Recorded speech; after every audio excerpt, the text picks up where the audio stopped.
How's it going, guys? We are back in another video here, and this video is going to be ranking the MSPs for week 1 of this Milestone event. I hope you guys do enjoy this video. If you do, make sure you leave a like, subscribe if you have not already. But again, this one's kind of interesting.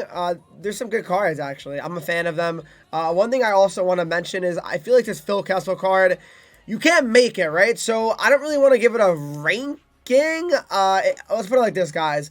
If he was like makeable, I would really give him a fair ranking.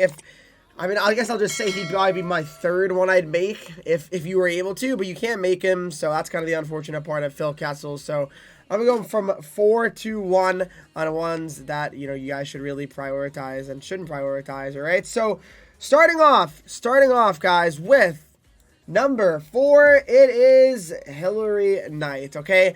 And not to say this card is bad by any means, it's really more so the fact that she has an X Factor card already, right? So having X Factor cards already and then getting MSPs and the MSPs not being better than the X Factors, it kind of makes the MSP really not that useful. So Hillary Knight's 5'11", 172. She got Gladiator and Well-Rounded. Yes, Well-Rounded does help her agility out, certainly. Then you have Dango City and Booming Shot. And yes, again, her slap shot accuracy is 95. That's amazing. It really is. But I just feel that she's slower. I'm pretty sure she has 92 speed on her X Factor. Probably 93, I think, with Fly the Zone now as well. So, just doesn't really feel to me that Hillary Knight's card, 89 overall, is really just worth having. I don't know. It's just not really making sense to me. Especially because a lot of people probably took her X Factor because it was one of the pre-order bonuses. So, to me, it doesn't really make much sense. So, yeah. I would say Hillary Knight is not really it. I mean, yes, her abilities are okay. Silver Unstoppable Force is pretty nice. I won't lie to you. Silver No Contest, Gold Born Leader. It's not horrible, but I'm just not a big fan of her card in general, okay? So, Hillary Knight, unfortunately, will be ranked number 4 on my list. Let me know what you guys think about that one. But number 3 now, this is where it can start getting interesting. But number 3, maybe it's not so interesting, as I believe it's kind of an obvious one.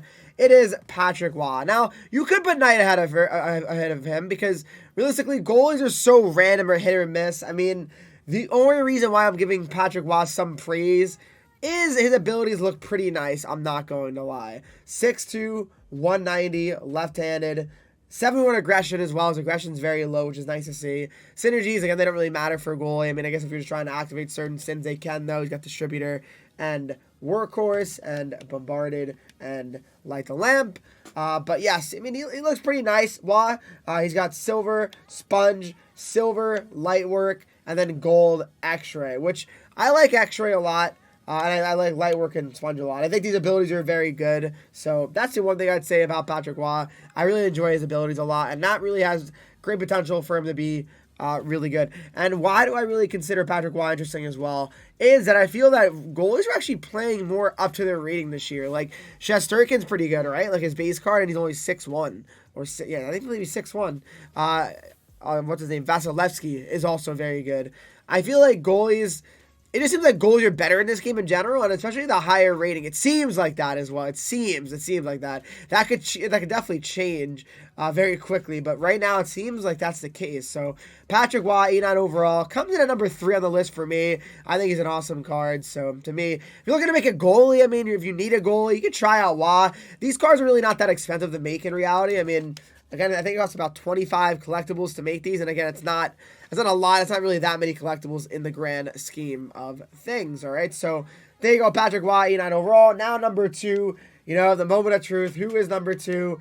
Is it good old Zibanejad? Is it good old Ekman Larson? The moment of truth, and the number 2 one is Oliver Ekman Larson, okay?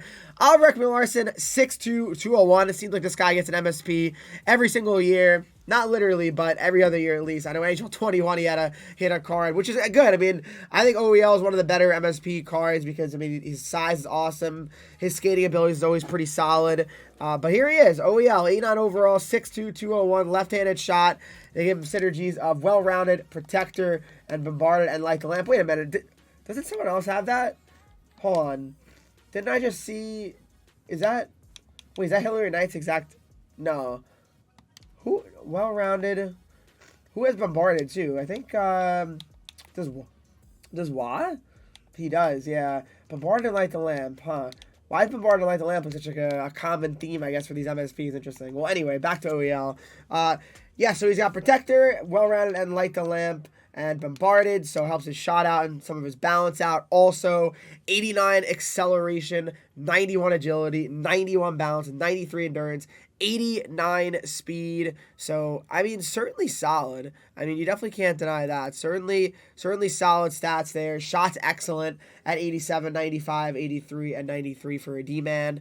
Loving his abilities as well. Silver, Seeing Eye. Silver Tape doesn't really do much for me, but Gold Stick 'em Up is awesome, especially this year. I believe a Gold Stick 'em Up is a huge advantage, and I think it's very helpful and useful to have active on your players. So that's why I like OEL's card a lot. And he also has 94 defensive awareness. So to me, if you need a lefty, I mean, you better make this guy. I think he's really, really worth. So for sure, OEL, I would absolutely consider making, guys. All right, so there you go. 89 overall, Ekman Larson. Then we all know number one who that is now. It is going to be none other than 89 overall, Mika Zibanejad. So to me, Zibanejad's card is the most complete out of all the Week 1 cards. I think that's fair to say. He's 6'2", 201, right-handed. Obviously, you can play him on the wing. You can play him on the center position as well. I'd probably play him at center, though. He's got Thief, Heart and Soul, so 2 face-off synergies. And then he also has Gladiator and Booming Shot. Crack Heart and Soul on. He's got 87 face-offs. Get Booming Shot on. His shots are in the 90s, except for his slap shot accuracy. But I like Zibanejad's card. I really do. Zibanejad, I remember I had his Christmas card, I believe, in NHL 21, I want to say. I think it was 21, and it was a very good card, and I had a lot of fun with it. So, Zibanejad has a good building game. He's got great skating, 91 excel, 91 agility, 88 balance, 93 endurance, and 90 speed. Interesting, there's no speed sins on any of these guys, which is understandable. I guess they kind of want to maybe not have everybody have 95 speed, which is, again, I definitely understand it. But yeah, I like Zibanejad's card. I think it's awesome. He's got silver elite edges. He's got silver 1T also, and then gold tape. So his gold ability is kind of mediocre. I mean, to me, tape's not that insane. I feel like passes are able to kind of get through more so this year than previous years. So that's why I feel like it's not that important. I'm not going to lie to you, but Zibanejad nonetheless is the number one guy on my list, at least for MSPs for this Week 1 of this Milestone event. As I mentioned before, guys, I mean, Phil the Thrill, I mean, again, I can't really mention him because you can't make him, right? That's the problem with Phil Kessel. You can't make this card, so that's what's the unfortunate part about Phil. I mean, you can't make him, so, I mean, good card, but if you, I mean, again, nothing you can do about it, unfortunately. You got to hopefully buy it or pull him. I mean, I guess if you have coins, you want to buy him, I'd say he's, again, third to me behind OEL and Zibanejad. Like, he's got good acceleration of 90. Gladiator gives him 91 endurance. Again, that's awesome and all. Great shot. Goal, make it snappy. Silver wheels. Good card for sure, but I just feel that there's 2 other guys I put ahead of him anyway. So there you go. Hope you guys did enjoy this video. If you did, make sure you do leave a like, subscribe if you have not already. Follow me on Twitch, Henreek, Instagram, Twitter, TikTok, Henreek with 3 E's, and join the Discord to talk to me. Follow and subscribe to the channel. What would your rankings be of this? Let me know. 1 to 4, 1 to 5, whatever you want to call it. And I'll see you guys back for Week 2 of this when I make the remainder MSPs. When I make the remainder MSPs available. All right, I'll see you guys in the next video.